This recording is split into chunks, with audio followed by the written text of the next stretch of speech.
기도하고 오늘 우주스쿨 스텝 1 4주차 시작하겠습니다. 하나님, 저희가 하나님의 말씀을 통해서 하나님을 알기를 원하고 하나님의 뜻대로 온전한 삶 살기를 원합니다. 은혜를 더해 주시고 우리의 믿음이 온전히 설 수 있도록 도와주시옵소서. 예수님의 이름으로 기도합니다. 아멘. 우리 차례를 한번 볼까요? 맨 앞에 우리가 무엇을 했고 오늘은 뭘 하는지 한번 차례를 쭉 보시면 우리가 챕터 1에서 당신은 행복하십니까?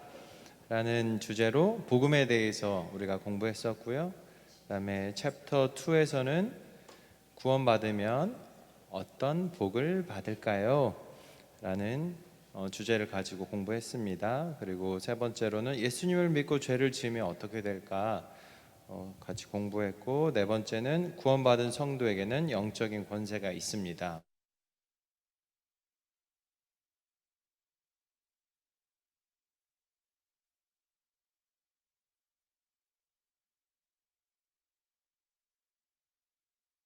이 갈등 극복할 수 있다, 이런 공부를 했고요. 6장에서는 우리가 기도에 대해서 우리가 공부했습니다. 이제 7, 8, 90 남았는데요. 오늘은 말씀에 대해서 7장에서 공부하고 8장에서는 이제 구원받은 증거라고 나와 있는데 바로 성령에 대해서 같이 공부할 예정입니다. 네, 우리 그러면 7장을 한번 펴보도록 하겠습니다. 59쪽에.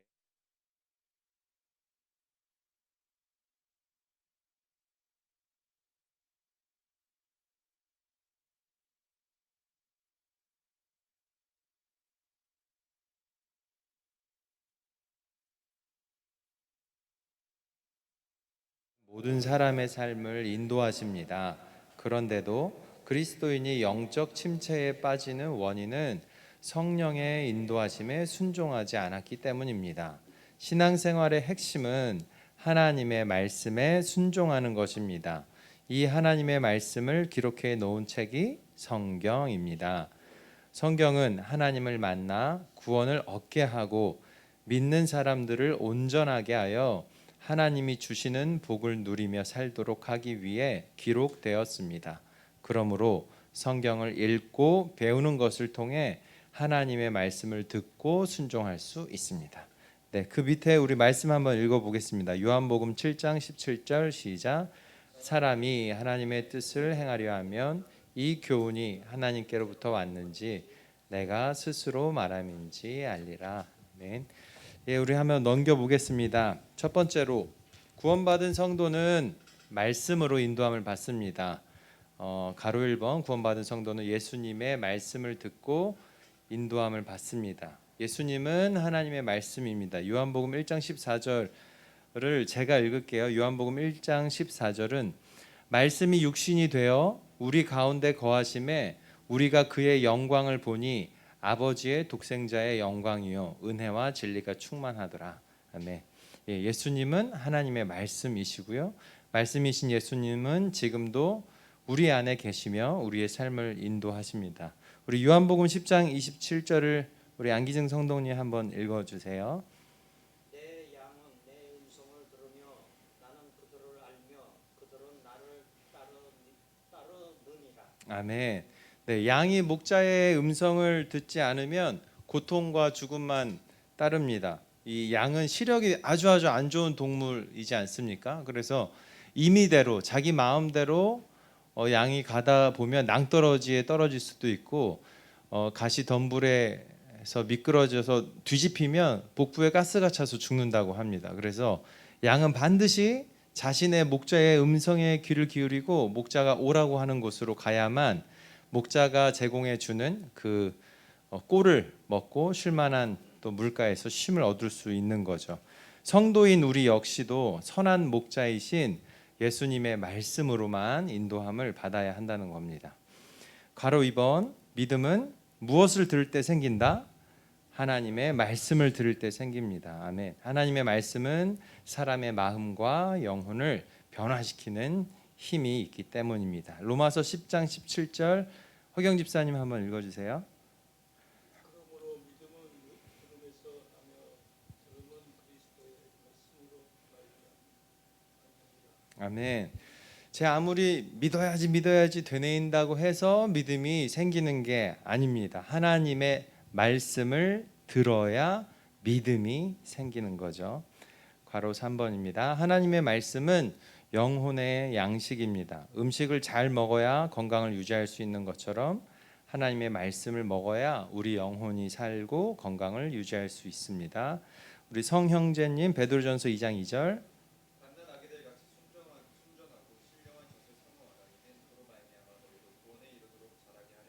아멘. 마태복음 4장 4절 이실로 권사님.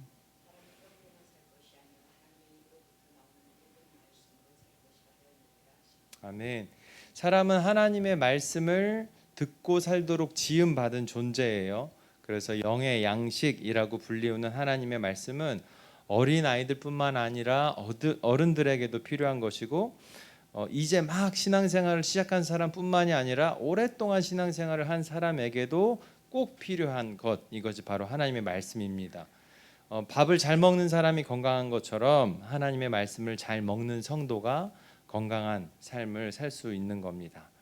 그렇다면 하나님의 말씀을 기록한 성경은 어떤 책인가? 첫 번째, 온 세상의 시작과 끝에 대해서, 종말에 대해서 가르쳐 줍니다. 성경은 세상이 언제 어떻게 시작되었으며 어떻게 끝나게 될지 완벽하게 설명합니다. 성혁 형제님 창세기 1장 1절. 아멘. 그리고 이규성 전도사님 마태복음 24장 14절.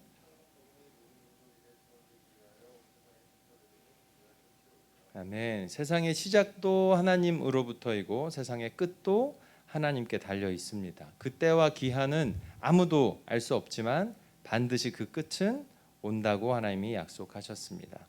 두 번째로 구원에 이르는 길을 가르쳐 줍니다. 성경이 기록된 가장 중요한 목적은 우리의 구원이죠. 성경은 우리가 어떻게 구원받을 수 있는지, 구원받은 이후에 어떻게 살아야 하는지 가르쳐 줍니다. 요한복음 20장 31절 전인실 목사님 읽어주세요.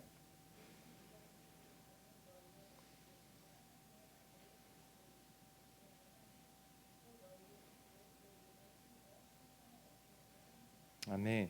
성경은 창세기부터 요한계시록에 이르기까지 하나님이 누구신지, 어떤 분이신지, 하나님이 무슨 일을 행하셨고 하나님의 뜻은 무엇인지에 대해서 말씀하고 있습니다. 구원에 이르는 방법과 지혜는 오직 성경을 통해서 얻을 수 있고 예수님만이 우리의 구원자 되심도 오직 성경을 통해서 우리가 알 수 있는 거죠. 3번, 구원받은 성도에게 영적인 침체가 오는 이유가 무엇인가? 첫 번째로 예수 그리스도의 십자가를 분명히 믿지 않기 때문입니다. 십자가 외에 다른 방법을 찾으면 실패할 수밖에 없습니다. 우리 죄에 대한 근본적인 해결이 어디서 일어났어요? 예수님의 십자가에서 일어나지 않았습니까? 십자가 복음만이 우리를 죄에서, 고통에서 완전한 자유를 주십니다. 이 진리 위에 굳게 서 있지 못할 때 불안과 염려가 생겨나는 거죠. 두 번째로 영적인 침체가 오는 두 번째 이유는 기도로 살지 않기 때문이다. 기도하지 않으면 하나님께서 우리의 삶에 역사하실 수 없습니다. 우리가 지난주에 배웠었죠. 기도는 하나님을 의지하는 이 믿음의 행위 아니겠습니까? 기도를 통해서 하나님께서 우리 삶에 간섭하시는 것이고 또 역사하시는 겁니다. 기도하지 않으면 하나님의 도움을 받을 수가 없는 거예요. 혹시 여러분 중에 영적인 침체가 있는 것 같다 느껴지시는 분은 나의 기도 생활이 잘 되고 있는가 한번 점검해 보시면 좋을 것 같습니다. 영적인 침체가 오는 세 번째 이유는 환난이나 어려움에 하나님의 뜻이 있음을 믿지 않기 때문이다.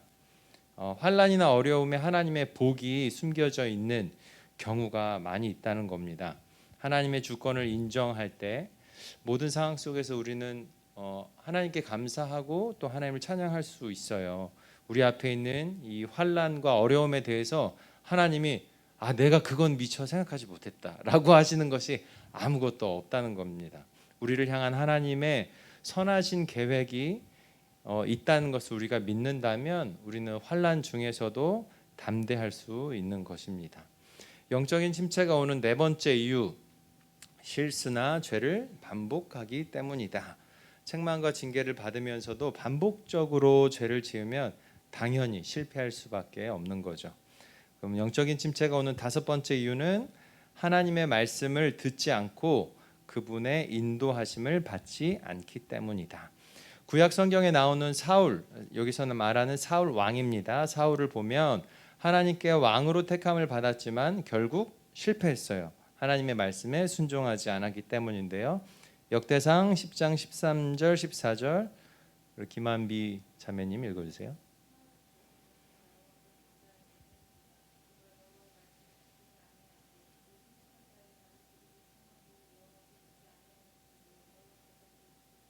네, 하나님께 묻지 않은 사울 왕에 대해서 하나님은 심판하신 겁니다. 하나님 말씀대로 살지 않았는데 만약에 눈에 보기에 좋아 보이는 어떤 결과가 여러분의 삶에 발생했다면 정말 위험한 때라는 것을 우리는 알아야 합니다. 원하는 걸 얻기 위해서 우리가 하나님의 말씀을 듣는 게 아니죠.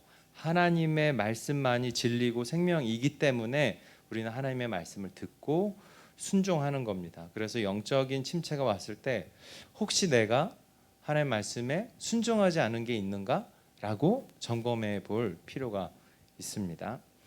그렇다면 네 번째로 하나님의 음성은 어떻게 들을까요? 첫 번째로 근본적으로 성령의 역사로 말씀하십니다. 하나님의 음성을 잘 들으려면 우리 안에 계신 성령께서 말씀하신다는 사실을 늘 의식하고 그 말씀에 귀를 기울여야 합니다. 여러분 각 사람 안에 성령님이 계시다는 것을 믿으시죠? 네, 아멘입니다. 성령님은 말씀하시는 분이십니다. 액세서리가 아니세요. 그래서 성령님은 내 안에 계신데 성령님 이제 제가 알아서 할 테니까 좀 편하게 쉬세요. 더 이상 이렇게 말하는 수고 하지 않으셔도 되고 제가 알아서 하겠습니다라고 이러한 태도로 하나님이 원하시는 거 아닙니다. 성령께서 내 안에 계신다는 것은 성령께서 내 삶의 주인이시라는 것을 내가 인정하는 것이고 그분의 말씀에 귀를 기울이고 이 내적인 음성을 따라 순종해야 합니다. 그러면 내적인 음성이 있을 때 그것이 하나님의 음성인지 어떻게 아는가? 이것은 성경 말씀을 우리가 기준으로 해야 한다는 또 이 중요한 사실을 기억해야 합니다. 두 번째로 하나님의 음성은 어떻게 듣는가? 양심을 통하여 책망의 말씀을 하십니다. 우리가 죄를 지을 때나 하나님의 뜻에 순종하지 않을 때 양심을 통하여 책망의 말씀을 하십니다.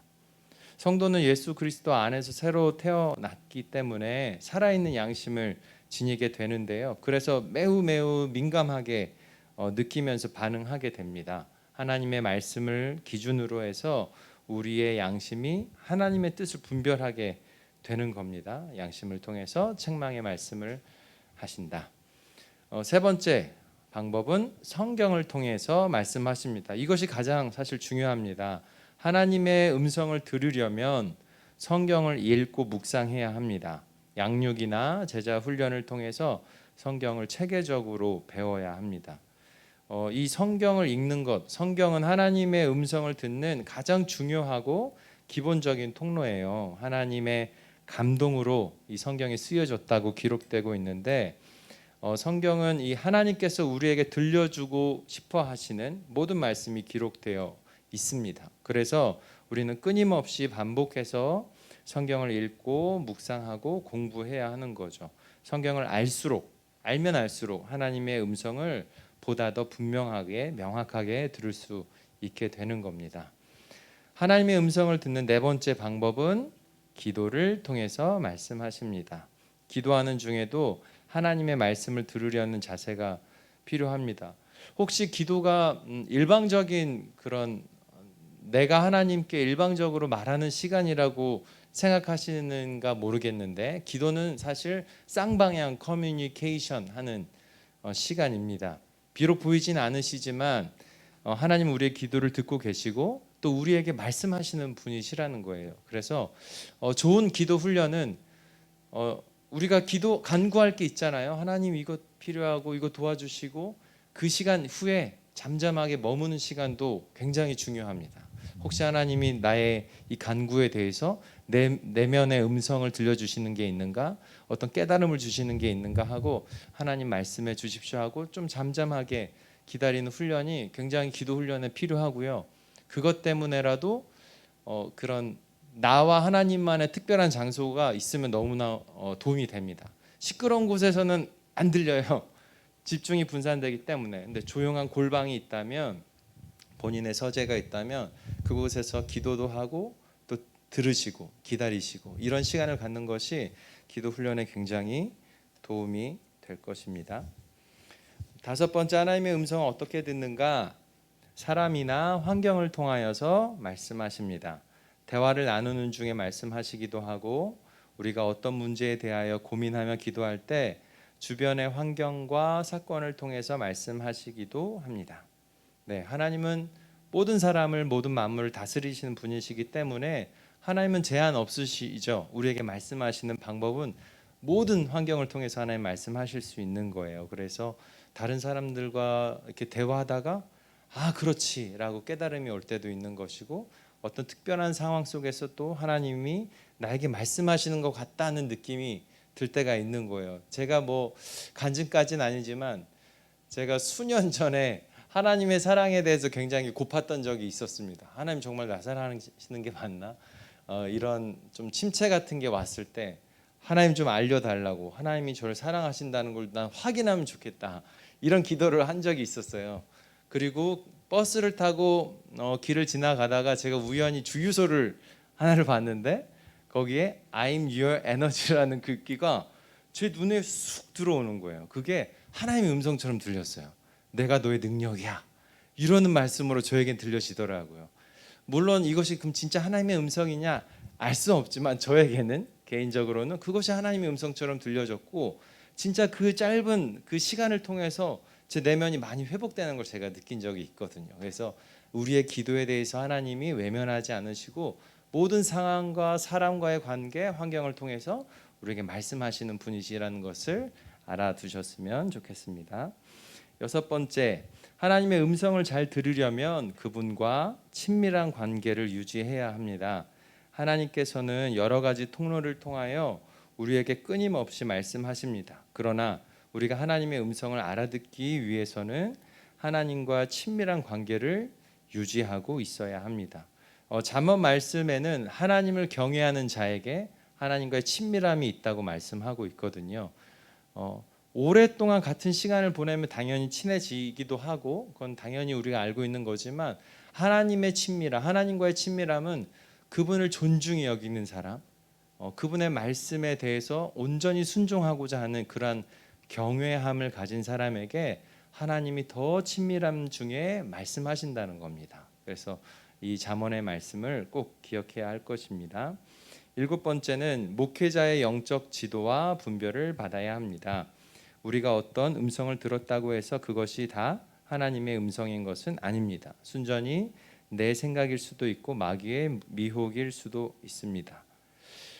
이 일곱 번째를 저도 이 시간을 준비하면서 사실 긴 침묵이 저 개인적으로 흐르게 됐어요. 왜냐하면 뭐 여러분도 뉴스를 통해서 뭐 계속 보고 계시겠지만 목회자의 문제가 많이 있지 않습니까? 그래서 하나님 앞에 바로 서 있는 그 목회자여야 하는데 그렇지 않은 뉴스들을 많이 접하다 보니 이 목회자에 대한 어떤 신뢰감, 거기에 대해서 문제도 생기게 되고, 그렇다면 나는 하나님 앞에 잘 서 있는 사역자인가? 라는 질문을 던졌을 때 대답을 못 하겠더라고요, 제가. 그래서 혹시나 우리 또 청년들이 저에게 이런 생각이 났는데 하나님의 음성일까요? 라고 저한테 질문한다면 내가 하나님 앞에 바로 서 있는 사역자로서 무슨 얘기를 해줄 수 있을까? 그러니까 저를 자꾸 돌아보게 됐는데요. 어쨌든 간에 우리 목회자들, 사역자들이 하나님 앞에 바로 서 있을 때 함께 이 내적인 음성에 대해서 하나님의 뜻인지 아닌지 분별하도록 같이 쉐어하고 기도하는 시간을 갖는 것은 모두에게 유익함을 줄 수 있다는 것을 알아두시기 바라고요. 마지막 여덟 번째는 우리가 순종할 결단이 있어야 하나님의 음성이 들린다는 겁니다. 하나님께서 무엇을 말씀하시든지 순종하겠다는 결단이 있어야 하나님의 음성을 들을 수 있는 귀가 열립니다. 우리 요한복음 7장 17절 다시 한번 다 함께 읽겠습니다. 사람이 하나님의 뜻을 행하려 하면 이 교훈이 하나님께로부터 왔는지 내가 스스로 말함인지 알리라. 네, 우리가 기도할 때 하나님의 음성을 구할 때 뜻을 구할 때 일단 한번 하나님의 뜻을 들어보고 내가 원하는 방향과 맞으면 따르고 그렇지 않으면 못 들은 걸 해야겠다. 이런 태도가 있다면 하나님의 음성이 잘 들리지 않을 게 분명합니다. 무엇이든 간에 하나님이 나한테 말씀하시는 것이라면 내가 그대로 순종하겠다라고 하는 그런 마음가짐으로 하나님의 뜻을 구했을 때 하나님의 음성이 보다 더 분명하게 들려질 수 있을 것입니다. 우리 7과에 대해서 한번 다시 서머리를 하면요. 구원받은 성도는 말씀에 순종하는 삶을 살아야 하는데요. 첫 번째, 구원받은 성도는 말씀으로 인도함을 받습니다. 예수님의 말씀을 듣고 인도함을 받고요. 그리고 믿음은 하나님의 말씀을 들을 때 생겨나고 하나님의 말씀은 우리 영혼의 양식이라는 겁니다. 두 번째, 하나님의 말씀을 기록한 이 성경은 어떤 책인가? 첫 번째로 온 세상의 시작과 종말에 대해 가르쳐주는 책이고요. 그리고 구원에 이르는 길을 가르쳐주는 책입니다.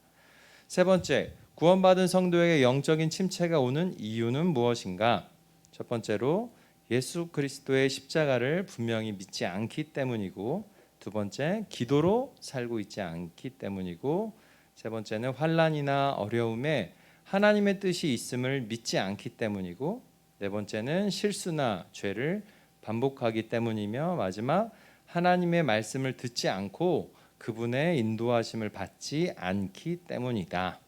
그렇다면 하나님의 음성은 어떻게 듣는가? 첫 번째로 근본적으로 성령의 역사를 통해서 우린 듣고요. 두 번째 양심을 통해, 세 번째 성경을 통해, 네 번째 기도를 통해, 다섯 번째 사람이나 환경을 통해. 지금 1번부터 5번까지는 어떤 통로, 하나님께서 우리에게 말씀하시는 방법이라고 한다면, 여섯 번째, 하나님의 음성을 잘 들으려면 그분과 친밀한 관계를 유지해야 되고, 또 목회자의 영적 지도와 분별력을 받아야 하고, 말씀에 순종할 것을 결단해야 한다. 이 6번, 7번, 8번은 우리의 태도, 그리고 어떻게 하면 유익한 방법으로 하나님의 음성을 분별할 수 있을까에 대해서 말해주고 있습니다.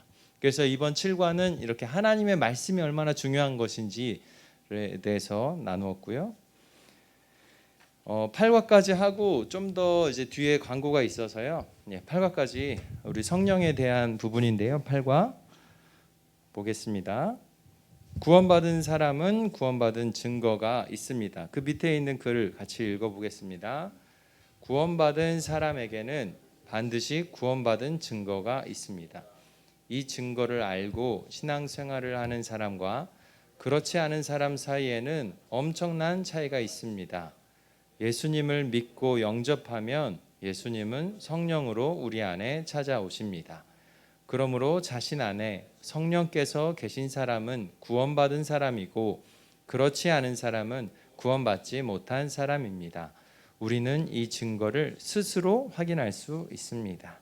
네, 우리 밑에 말씀 빌립보서 2장 13절 시작. 너희 안에서 행하시는 이는 하나님이시니 자기의 기쁘신 뜻을 위하여 너희에게 소원을 두고 행하게 하시나니. 아멘. 우리 넘겨보죠. 68쪽. 첫 번째, 예수님은 구원받은 사람들 안에 성령으로 와 계신다. 복음의 진리가 요약되어 있는데요. 세 가지로 우리 하나씩 읽어봅시다. 예수님께서 시작. 예수님께서 이 땅에 오셔서 우리 죄를 위하여 십자가에 달려 죽으셨습니다. 예수님께서 죽은 자들 가운데서 부활하시고 승천하셔서 하나님 우편에 앉아 계십니다. 부활하시고 승천하신 예수님은 모든 믿는 사람 안에 성령으로 오셨습니다. 아멘. 우리 고린도후서 말씀 13장 5절 우리 안기승 성도님 한번 읽어주세요. 너희는 믿음 안에 있는가? 너희 자신을 시험하고 너희 자신을 걱정하라. 예수 그리스도께서 너희 안에 계신 줄을 너희가 스스로 알지 못하느냐? 그렇지 않으면 너희는 버림받은 자니라. 아멘. 예수님이 어디에 계시다? 우리 안에 구원받은 사람, 즉 성도 안에 예수님이 계신다고 말씀하고 있고요. 고린도전서 3장 16절 허경 집사님 한번 읽어주세요. 너희는 너희가 하나님의 성전인 것과 하나님의 성령이 너희 안에 계시는 것을 알지 못하느냐. 아멘. 성령님이 어디에 계시다? 우리 안에, 성도 안에 계시다 말씀하고 있는 거예요. 이 교재에서는 예수님이 성령으로 오셨다 이렇게 표현하고 있잖아요. 오해가 없으시길 바라는데 성부, 성자, 성령 이 삼위일체 하나님은 동일한 본성을 지니고 계시지만 또 성부 하나님, 성자 하나님, 성령 하나님으로 또 확실히 구분되어집니다. 성경은 이 두 가지를 다 얘기하고 있어요. 그래서 예수님과 성령이 같은 분이다는 아니에요. 예수님 이꼴 성령은 아닙니다. 하지만 동일한 본성이에요. 이것이 우리 이 세상에 있는 어떤 표현으로 충분한 설명하기가 참 어렵죠. 삼위일체 하나님이라는 이 주제만 가지고도 아마 몇 날 며칠 강의를 해도 힘들 것 같습니다. 어찌 됐든 예수님이 성령으로 변신해 가지고 우리한테 오신 게 아니라 예수님은 계시고 동일한 본성이신 예수의 영이라고 닉네임이 있는 성령께서 우리 안에 계시는 겁니다. 그래서 예수님도 제자들에게 또 다른 보혜사를 너희에게 보내겠다 이렇게도 말씀하시거든요. 그래서 예수님과 성령님이 같은 게 아니라 동일한 본성이시지만 확실하게 구분된다. 그러니까 하나님 아버지와 예수님은 동일한 본성이시지만 확실하게 구분된다. 이것을 잘 기억하셔야 될 것 같습니다. 두 번째, 예수님이 성령으로 우리 안에 계신 것을 어떻게 알 수 있는가? 우리 안에 성령이 계신 걸 우리는 어떻게 알 수 있는가? 첫 번째로 느낌이나 영적인 체험에 의존해서는 안 됩니다. 이 느낌 그리고 영적인 체험은 우리에게 도움을 줄 수도 있지만 우리를 또 속일 수도 있다는 겁니다. 하나님께서 우리에게 말씀하실 때 우리 안에 평강을 주시죠. 그 평안함 속에서 우리에게 말씀하시지만 그렇다고 해서 어떤 생각이 들었을 때 우리 마음이 평안하다 해서 그 생각이 다 하나님의 뜻이냐? 그럴 수도 있고 아닐 수도 있어요. 그것은 분별해야만 하는 거죠. 그 생각이, 그 뜻이 성경의 기준에 맞는가, 이 진리의 기준에 맞는가는 우리가 한 번 더 분별을 해야 한다는 겁니다. 그래서 두 번째로 예수님이 우리 안에 계신 것을 무엇으로 확인해야 한다? 말씀으로. 하나님의 말씀, 성경으로 우리는 확인하고 분별해야 합니다. 이 말씀은 느낌이나 체험과는 달라서 예수님께서 우리 안에 계신지를 정확하게 분별할 수 있게 해줍니다. 이 기록된 말씀인 성경을 통해서 우리는 느낌이나 체험을 뛰어넘어서 확신 가운데 거할 수 있는 거예요. 성령께서 우리 안에 계심을 우리가 확신할 수 있는 그 이유가 무엇이냐면 믿는 자에게, 예수 그리스도를 믿는 자에게 주어진 하나님의 약속이라는 사실을 우리가 성경을 통해서 보지 않았습니까? 그렇기 때문에 우리 안에 성령이 계시다는 것을 우리는 확신할 수 있는 것입니다. 성령께서 우리 안에 계신지 7가지 이 주제를 가지고 한번 확인해 보는 시간을 갖겠는데요. 첫 번째, 다 같이 읽어봅시다. 괄호 1번 시작. 예수를 주라 시인합니까? 성령이 계시지 않는다면 누구도 예수님을 주님이라고 고백할 수 없습니다. 고린도전서 12장 3절 이실록 원사님 읽어주세요. 아멘. 여러분들은 예수님을 나의 주님으로 고백하실 수 있으시죠? 네, 아멘입니다. 제가 그 예전에 대학생 때 그 이제 훈련 함께 대학생들과 합숙하면서 훈련하는 시간이 있었어요. 한 3개월에서 6개월, 8개월 정도 훈련하면서 그 훈련 과정에 뭐가 있었냐면 전도하는 게 있었거든요. 그 전도 시간을 꼭 체크하고 이수를 해야 이 훈련 이 과정을 이렇게 수료할 수 있는 그런 거였습니다. 제가 전도하는 게 되게 부담이 되고 그러다가 빨리 이제 시간은 다가오고 그래서 가는 버스 안에서라도 내 전도해야겠다. 그래서 버스에 탔는데 가만히 살펴보니까 초등학생이 제 만만하겠다 제가 싶었어요. 초등학생이 옆에 제 가만히 섰습니다. 그래서 안녕 어디가 하고 이렇게 대화를 건 다음에 형이 너한테 해주고 싶은 얘기 있는데 잠깐 들어볼래 하고 복음을 전했어요. 복음을 전하고 그 친구가 그 꼬마애가 끄덕끄덕거리면서 너 예수님 믿을래? 그러니까 믿겠다는 거예요. 그러면은 형 따라서 기도해봐 하고 하나님 저는 죄인입니다. 이렇게 잘 따라하는 거예요. 어디서 걸렸냐면 이제 예수님을 내 마음의 주인으로 모십니다. 그 순간 얘가 대답을 안 하더라고요. 저는 그게 그냥 못 알아들었나가 아니라 워낙 천천히 또박또박 가까이 붙어서 얘기했기 때문에 계속 잘 따라하다가 그 순간에 말하지 못할 때 순간 그런 생각이 들었어요. 아, 그렇구나. 예수님을 나의 주인이라고 말하는 것이 은혜 없이 되는 게 아니구나. 성령의 도우심 없이 그냥 얘기할 수 있는 부분이 아니구나. 그 순간에 제가 잠깐 그런 생각을 했었거든요. 그래서 속으로 기도하면서 다시 예수님을 내 마음에 주인으로 모십니다. 기다려 주니까 좀 있다가 주인으로 모십니다. 이렇게 이 꼬마애가 기도를 하는 거예요. 제 내면에 엄청난 기쁨이 있었고 큰 은혜가 있었습니다. 아, 하나님이 이 꼬마에게 구원을 주시는구나, 이런 확신도 있었고 그런 경험이 있었거든요. 그래서 이 첫 번째 말과 같이 예수님을 주인이라고 시인할 수 있는 것은 바로 성령의 능력으로 가능하다는 것을, 그래서 여러분들이 예수님을 주인으로 고백할 수 있다는 것은 바로 여러분 안에 성령께서 계신다는 증거라고 하는 사실입니다. 두 번째, 무엇을 통해서 우리 확인할 수 있냐면 하나님을 아버지라 부르는가. 성령께서 내주하고 계신 사람들은 하나님을 아버지라고 부르며 기도합니다. 로마서 8장 15, 16절 우리 성혁 형제님 읽어주세요.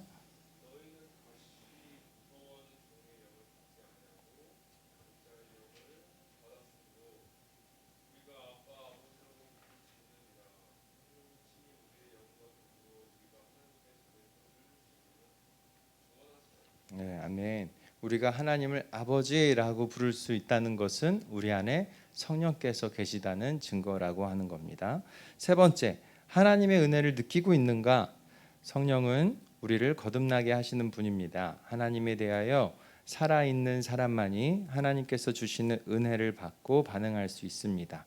고린도전서 2장 12절 이규성 전도사님.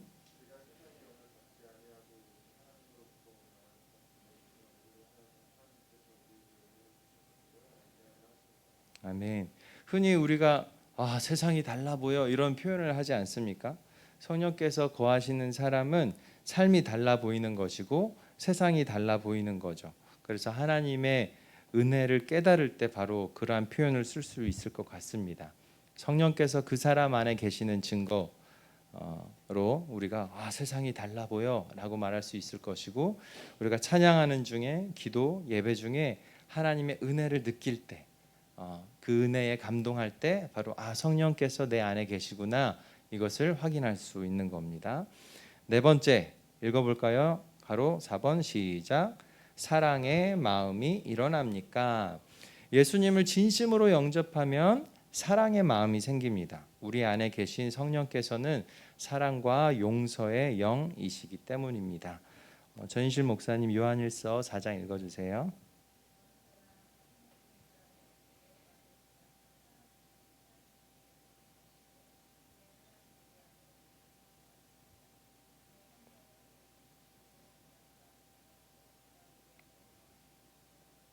아멘. 누군가를 사랑하고 용서하는 건 쉬운 일이 아닌 것 같아요.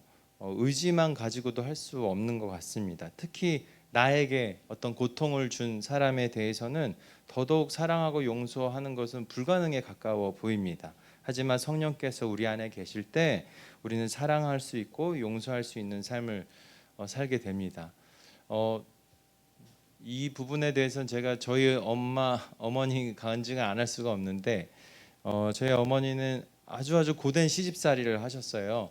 그리고 저희 어머니도 사실 예수님을 믿지 않았었고, 아주 그 독실한 불교 신자인 시어머니와 효자인 남편, 그리고 그 시동생들까지 그 집에 이제 들어가서 그렇게 시집살이를 했는데, 너무너무 힘들어서 극단적인 생각도 하시고 깊은 우울증에 빠지고, 그러다가 친구의 권유로 이제 교회를 가게 됐다가 거기서 예수님을 만나버린 겁니다. 은혜가 있었어요. 그래서 그 신앙의 힘으로 그래도 하루하루를 살아내고, 교회만 가면 하나님 부르짖자마자 눈물이 왈칵 쏟아지고, 그렇게 마치 속에 있는 걸 다 털어놓고 시원한 마음으로 집에 돌아오듯이 그렇게 사셨는데, 어느 날 하나님 앞에서 기도하는데 그 환상 중에, 기도 중에 시어머니가 멀리서 보이는 거예요. 자기를 막 못 잡아먹어서 늘 그렇게 늘 화가 나 있고 욕하는 그 시어머니가 그 기도 중에서 이렇게 멀리서 자기 앞으로 쑥 오더니 입으로 시어머니가 꿀꺽 삼켜진 거예요. 이게 좀 괴기한가요? 꿀꺽 삼켜지더니 그 순간부터 그 시어머니, 집에 계신 시어머니 같이 살고 있었거든요. 너무 보고 싶은 거예요. 그 시어머니가 너무너무 불쌍해지고 너무너무 보고 싶고 빨리 가서 안아주고 싶은 마음이 그냥 생기더라는 거죠. 그거는 엄마의 어떤 의지적인 힘으로 될 수 있는 게 아니라 은혜였던 거예요. 네. 그래서 기도 중에 엄마가 교회 가서 그런 환상을 보고 시어머니에 대한 마음이 완전히 달라져서 집에 가서 시어머니한테 사랑한다고 고백하고 그 시어머니를 안아주고, 시어머니 입장에선 미쳤구나 할 수 있겠어요. 그러나 엄마가 달라진 거예요. 어머니가 예수님의 사랑으로 시어머니를 용서했고 사랑한 겁니다. 그냥 그렇게 된 거예요. 그리고 나서 그 며느리의 그 간절한 30년이 넘는 기도를 통해서 그 후에 저와 아내가 결혼할 때쯤 저희 할머니가 예수님을 믿게 됐어요. 성령께서 그 안에 계실 때 사랑할 수 있게 되고 용서할 수 있게 되는 것입니다. 그래서 성령이 내 안에 계신가, 사랑의 마음이 일어나는가라고 이것을 통해서 확인할 수 있을 것이고요. 다섯 번째, 성령의 근심을 느낍니까? 우리 안에 계신 성령은 우리가 하나님의 뜻대로 살지 못하거나 죄를 지을 때 근심하십니다. 그리고 우리는 그 근심하는 마음을 느끼고 깨닫게 됩니다. 최근에 예배에 빠진 적이 있습니까? 그때 어떤 마음이었습니까? 본인 속에서 대답을 하시고요. 우리 김한비 자매님, 에베소서 4장 30절 읽어주세요.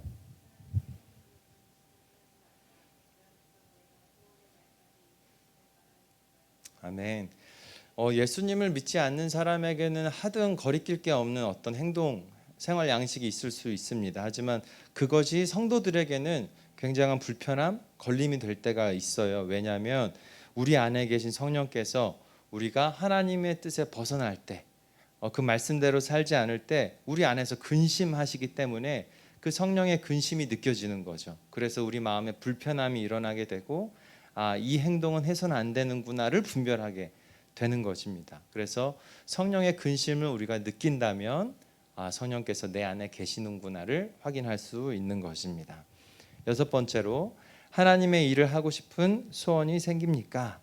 하나님과 교회를 위하여 무엇인가 해야겠다는 생각이 듭니까? 그렇다면 그것은 성령께서 당신 안에 계신다는 증거입니다. 우리 이현종 목사님 빌립보서 읽어주세요. 네, 제가 읽겠습니다. 2장 13절, 너희 안에서 행하시는 이는 하나님이시니 자기의 기쁘신 뜻을 위하여 너희에게 소원을 두고 행하게 하시나니. 제가 중학교 2학년이 되는 겨울방학 때 저도 예수님을 좀 강렬하게 체험했던 것 같아요. 그때 친구 솔로몬이라고 이름하는 제 친구가 있었는데, 그 친구와 둘이서 손을 붙잡고 밤새 기도하고 성령의 어떤 체험을 하고, 중학교 2학년이 되는 그 14살짜리가 무슨 죄가 그렇게 많았을까, 지금 생각하면 그런 생각이 할 정도로 그렇게 회개 기도를 하면서 뜨거워지는 체험을 했던 것 같습니다. 그리고 나서 저의 삶이 완전히 달라졌어요. 그게 저의 인생의 첫 번째 터닝 포인트인데, 원래 그 전에는 제가 교회 가기 싫어해서 어머님이 헌금 주시면 그걸로 교회 안 가서 이제 오락실 가서 게임할 때도 많이 있었고, 억지로 헌금 내거나 빨리 그냥 예배 보고 나와야지, 이제 이런 마음으로 다녔거든요, 교회를. 그런데 제가 그렇게 체험을 하고 나서 제 삶이 달라지고, 교회에 일어나는 그 여러 가지 일들을 내가 어떻게 하면 도울 수 있을까? 나도 저걸 하고 싶다. 새벽 기도 완전히 젬병인 제가 그 새벽에 스스로 일어나서 교회 앞 한 20-30m를 다 쓸었어요. 새벽에 저 혼자. 그게 저한테 너무너무 기쁘더라고요. 그리고 교회 성가대, 찬양단, 학생부, 임원, 어느 것 하나 빠지지 않고 다 참여하면서 자발적으로 기쁜 마음으로 제가 이렇게 했던 것을 생각하게 됩니다. 제 안에 성령이 거하셨을 때, 제가 그것을 느낄 때 하나님을 위해서 뭔가를 하고 싶어지고, 또 하나님의 공동체 안에서 제가 뭔가를 섬기고 싶은 마음이 일어났다는 것이죠. 이걸 통해서 성령이 내 안에 계시는가 확인할 수 있습니다. 마지막 7번째는 전도할 마음이 생깁니까? 전도는 하나님이 가장 기뻐하시는 일입니다. 그러므로 성령께서 내주하는 사람에게는 전도하고 싶은 마음이 생깁니다.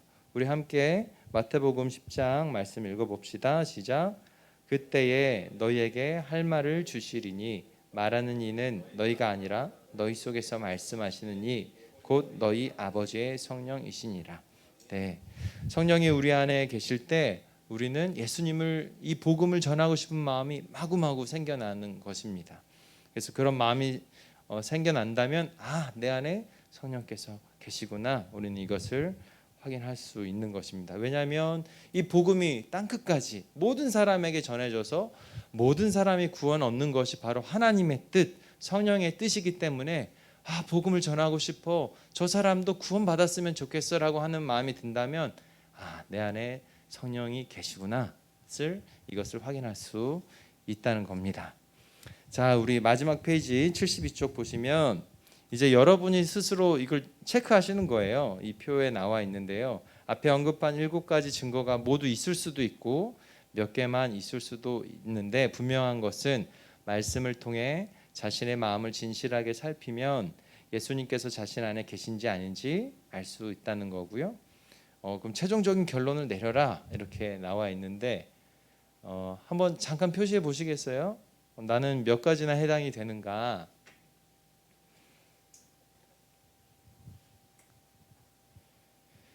예수님을 주라 시인하는가? 하나님을 아버지라 부르는가? 하나님의 은혜를 느끼는가? 사랑의 마음이 일어나는가? 성령의 근심을 느끼고 있는가? 하나님의 일을 하고 싶은 소원이 생기는가? 그리고 전도할 마음이 생기는가? 한번 스스로의 마음을 이렇게 체크해 보시면 도움이 될 것 같습니다.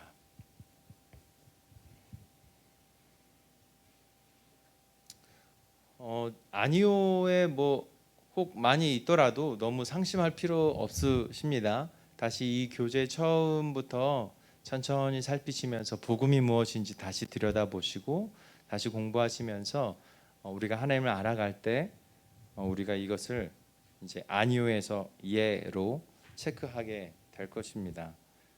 그러한 은혜를 주실 줄을 믿고요. 이 8과 한번 요약해 보겠습니다.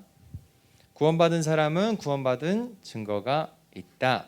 첫 번째, 예수님은 구원받은 사람들 안에 성령으로 와 계신다. 다시 말해서 성령께서 성도들 안에 거하신다. 그러면 두 번째로 그것을 어떻게 할 수 있는가?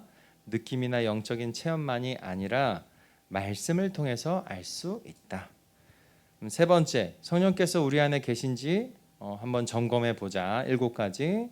첫 번째로 예수를 주인, 주라 시인합니까? 두 번째, 하나님을 아버지라 부릅니까? 세 번째, 하나님의 은혜를 느낍니까? 네 번째, 사랑의 마음이 일어납니까? 다섯 번째, 성령의 근심을 느낍니까? 여섯 번째, 하나님의 일을 하고 싶은 소원이 생깁니까? 일곱 번째, 전도할 마음이 생깁니까? 이 7가지에 대해서 한번 점검해 보시면 좋을 것 같습니다. 그 뒷부분에 그 부록이 있는데요. 몇 페이지입니까? 88쪽? 네, 88쪽 한번 보시겠어요? 88쪽에 보시면 거기 양육 수료 간증문 내용, 세례 간증문 내용 이렇게 나와 있거든요. 사실 이거 처음에 말씀드린 것처럼 이 교재는 1대1로 그 양육하면서 할 수 있도록 이렇게 짜여진 구성된 교재고요. 7주차가 되었을 때 바로 이 양육 수료 간증문을 미리 가이드해주고 쓸 수 있도록, 그래서 마지막 10주차 끝나고 나서는 이 간증문을 함께 나와서 이렇게 발표하는 시간도 갖고 그렇게 안내되어 있습니다. 오늘은 7과 8과를 함께 했기 때문에 이제 8과 끝나고 우리가 함께 보고 있는데요. 혹시 여러분 중에 아직 세례를 받지 않으신 분이 계십니까? 세례? 한기승 성도님, 세례 침례든 그 약식 세례든 장로회에서 하는 약식 세례든 상관은 없습니다. 우리 안기승 성도님 말고는 다 받으신 거죠? 네. 그래서 혹시 이 세례를 이제 이 수료하시고 나서 나도 세례를 받고 싶다 그런 의사 표현을 해 주신다면 저희가 같이 준비도 하고 또 이런 세례 간증문에 대해서 또 한번 준비해 주시면 좋을 것 같아요. 저희가 다음 주가 마지막 5주차에서 10과까지 끝나고요. 그 다음 주는 6주차 때는 이제 수료 캠프라는 것을 할 거예요. 그래서 함께 이 5주간을 충실하게 성실하게 하신 분들의 수료를 함께 축하하고 또 받은 은혜를 같이 나누는 시간 그렇게 가지려고 하거든요. 그래서 이 수료 간증문 미리 말씀드렸습니다. 부록 보시면서 어떻게 쓰면 되는지 한번 찬찬히 본인의 이야기를 찬찬히 써주시고 아직 2주간 시간이 남았으니까요. 한번 해주시면 좋을 것 같습니다. 혹시 궁금하신 내용들이 있으시면 또 질문을 해주시면 되고 거기에 대해서 다시 또 답변을 드리도록 하겠습니다. 네, 오늘 이렇게 7과 8과 말씀 그리고 성령에 대해서 우리가 같이 공부했습니다. 혹시 공부하시면서 뭐 질문하실 거나 혹은 나누고 싶은 은혜나 있으시면 말씀해 주셔도 좋을 것 같아요. 여기 질문에서요. 네. 성령의 근심을 느낍니까? 질문인데 예. 그 뜻을 저는 이해를 못하겠어요. 성령의 근심. 결국 이게 딱 뭔가 양심에 걸린다라는 말과 성령의 근심을 느낀다는 말을 딱 구분지어서 말하기는 어렵겠지만 우리가 하나님의 뜻을 알고 있을 때 이것은 하나님의 뜻이 아니야라는 것을 알고 있을 때 나도 모르게 이제 습관에 젖어서 그런 걸 할 때 내 마음속에서 그런 불편한 마음이 탁 들어왔을 때 그것을 우리가 양심의 가책을 느낀다고 표현도 할 수 있겠지만 분명하게 하나님의 뜻이 아닌 것에 대해서 내가 불편함을 느끼는 건 내 안에 계신 성령께서 그것을 싫어하고 계셔. 그것에 대해서 근심하고 계셔. 라는 것을 우리가 분별할 수 있다는 말씀입니다. 그래서 그런 죄의 영역에 대해서 불편함을 느낄 때마다 성령의 근심이구나 라고 말할 수도 있겠지만 이미 하나님의 뜻을 아는 내가 하나님의 뜻대로 순종하고 싶어하는 내가 거기에 대해서 더 이상 하지 않기로 또 나 스스로가 하나님을 닮아가는 그런 삶 안에서 그것을 불편해할 수도 있는 것이죠. 그래서 그것을 다 함께 표현할 수 있을 것 같아요. 성령의 근심이든 양심의 가책이든. 그러면 우리가 그냥 일반적으로 양심의 가책을 느끼지 않는다 이제 그런 얘기들을 많이 하죠. 네, 맞아요. 그 뜻하고 비슷한 건가? 양심의 가책을 느낀다. 네, 네. 그것을 해놓고 네. 그거를 전혀 인식을 못하는 사람들이 있잖아요. 네, 맞습니다. 맞아요. 양심도 없냐 그런 얘기를 많이 하거든요. 네, 네.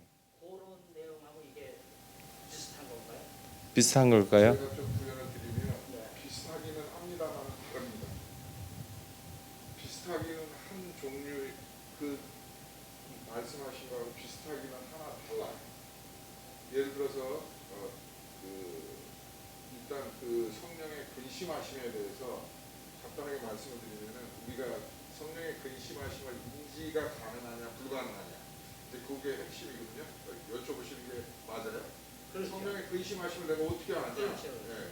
근심하고 계신지 내 안에 계시다 그러는데 그분이 근심을 실제로 하시는지 안 하시는지 이게 내 양심의 가책인지 그분의 내주하고 계신 성령님의 그 근심하시는지 내가 그걸 어떻게 아냐? 이 말씀이 있나요? 이 질문이죠. 네. 그거를 일단 간단하게 설명을 하자면 일단 성령님이 전인격적인 분이시라고 표현할 수 있어요. 그래서 지, 정, 의 세 가지로 그분의 그 존재, 일하심을 우리가 받아들일 수 있거든요. 그래서 예를 들어서 제가 허집사님을 막 미워했어요. 미워했는데 막 속으로는 막 어떻게 그냥 어떻게 했으면 좋겠다라는 마음이 막 일어나는데 예를 들어서 그게 지적으로 오는 경우가 있어요. 지적으로 딱 막 마음은 막 분노가 일어나서 어떻게 좀 꼬셔 뿌려야지 막 그러고 싶은 마음이 막 일어나는데 지적으로 딱 순간적으로 별거 아니지 라는 그런 지식적인 지혜적인 그런 상태로 오는 게 있고, 또 마음에는 막 분노가 차는데 막 불안해지더니, 이게 제 경험이에요. 불안해지더니 막 기도하고 싶은 거예요. 그래 기도하면은 용서해야지. 그러면서 제 머리 안에 이분에 대해서 긍휼의 마음을 가져야지, 이런 마음들을 주시는 경우가 있어요. 그게 주시는 건지 성령의 적인지 뭐 명확히 구분할 수는 없지만 그런 경우가 있고, 그 다음에 의지적인 것도 있죠. 의지적으로 내가 그 허집사님을 어떻게 꼬셔뿌려야지 막 그렇게 마음이 막 일어나는데, 그 마음 생각은 막 전화해갖고 막 한마디 하고 싶고 막 쫓아가고 싶고 막 그런 마음이 있는데, 그렇게 막 하려고 하면은 자신도 모르게 뭔지 정지되고 그러면 안 되지, 그런 경우도 있고. 충분히 설명이 되셨나 봐요. 이해는 되는데 예, 그런 경우를 저도 똑같이 경험을 했거든요. 네. 막 순간적으로 화가 나니까 가서 진짜 죽이고 싶은 충동이 일어났는데 그거를 행동으로 실천을 안 하고 내 자신이 이제 자제를 자꾸 하는 거죠. 그게 이제 여기서 성령의 근심을 자기가 지금 자기도 모르게 그걸 하고 있다는 걸 안다는 거. 그리고 후회도 있죠. 후회도. 그렇게 해가지고 전화를 했어요. 전화해갖고 막 일단 욕을 막 해놨어요. 욕을 하고 애들이 그다음에 쫓아가서 막 멱살도 잡았고 그랬는데, 근데 그게 막 슬픔으로, 그렇죠. 그다음에 근심으로, 괜히 후회로, 후회로 네, 그런 네. 경우도 있고. 그런 거를 이제 성령의 근심을. 네. 네. 또 죄에 대한 영역보다 더 나아가서는 이 사도행전에 보면 그 아나니아와 삽비라 그 두 부부가 맞죠? 재산을 팔아서 이제 교회에 쉐어하려고 하나님 주신 마음으로 재산을 팔았는데, 또 뒤로 슬그머니 일부는 자기 주머니에 챙겨놓고 했다가 책망을 받고 하나님께서 그 숨을 거두어 가셨어요. 그러니까 그거는 누가 봐더라도 아니 너무 잘한 일인데 그것도 대단한 거 아닌가라고 볼 수 있지만, 성령의 근심은 어디까지냐면 하나님 말씀하신 것에 대한 순종의 영역까지로 더 나아가기 때문에 그 성령의 근심은 본인이 분별할 수 있을 것 같습니다. 또 하나는 거꾸로도 있을 것 같아요. 이전사가 저한테 자꾸 막 뭐라고 그랬을 때, 아이 저 자식이 그냥 이러고 싶은데 평소 같았으면 아유 저걸 그냥 베끼로, 이런 마음이 평소에는 들었는데, 근데 막 그렇게 공격하고 욕하고 그래도 사랑해야지, 평안해. 제 마음이 평안하고 안정감을 누리고 긍휼의 마음이 막 생기고, 그런 경우도 또 있다. 감사합니다. 이제 이해가 됐네요. 감사합니다. 아이고, 이해 못했어요. 네, 그러면 우리 옆에 있는 분들을 위해서 우리 같이 기도하면서 오늘 마치려고 합니다. 네, 또 얘기하셔도 돼요. 네. 우리 옆에 있는 분들이 하나님의 말씀에 깊이 그 아는 지식이 내려갈 수 있도록, 그리고 성령의 인도하심을 따라서 살아가는 하나님의 사람으로서 온전한 삶 살게 해달라고 우리 옆에 있는 분들을 위해서 같이 기도하고, 그리고 제가 마침 기도하겠습니다. 하나님 아버지, 오늘 우리가 함께 말씀에 대해서 그리고 성령에 대해서 배웠습니다. 아버지 하나님, 이 자리에 있는 우리 모든 지체들이 하나님의 말씀을 깊게 알기를 소망합니다. 하나님이 어떤 분이신지, 하나님이 계시되어져 있는 이 성경을 우리가 날마다 묵상하고 읽고 공부하면서 하나님을 알아가게 하시고 하나님을 닮아가게 하시고, 또한 그 성경 말씀 가운데 우리 안에 내주하시는 성령에 대한 확신 속에서 성령의 인도하심을 따라 살아가는 하나님의 사람으로서 온전한 삶을 살 수 있도록 인도하여 주시옵소서. 하나님, 이 자리에 앉아있는 우리 한 사람 한 사람 축복합니다. 아버지 하나님, 은혜를 베풀어 주시고 성령으로 충만하게 하여 주시옵소서. 이분들의 삶이 믿음으로 하나님을 기쁘시게 하는 삶 살 수 있도록 하나님 인도하여 주시옵소서. 우리 주님 교회가 그렇게 주님 앞에서 온전함으로 그리고 성실함으로 충성됨으로 주님 앞에 서 있을 수 있도록 하나님 은혜를 베풀어 주시옵소서. 하나님 아버지, 오늘은 우리가 말씀에 대해서, 성경에 대해서, 그리고 또 성령에 대해서 함께 공부했습니다. 하나님, 날마다 우리가 성경 말씀을 통해서 하나님을 알아가기를 원하고 하나님의 뜻을 깨닫기를 원하고 하나님의 말씀대로 순종하기를 간절히 소망합니다. 그리고 우리 안에 계신 성령께서 인도하시는 대로 우리가 또한 담대하게 기쁨으로 나아가기를 순종하기를 소망합니다. 하나님, 우리 주님 교회가 하나님 앞에 그렇게 온전함으로 서 있을 수 있도록 인도하여 주시고, 특별히 함께 이 우주스쿨을 공부하고 있는 우리 모두 안에 은혜를 더하여 주시고 성령의 충만함을 허락하여 주셔서 우리가 믿음으로 하나님을 기쁘시게 하며 주의 복음을 땅끝까지 전하는 삶 살 수 있도록 우리에게 은혜를 베풀어 주시옵소서. 오늘도 우리와 함께 하심을 감사하며 예수님의 이름으로 기도합니다. 아멘. 수고하셨습니다.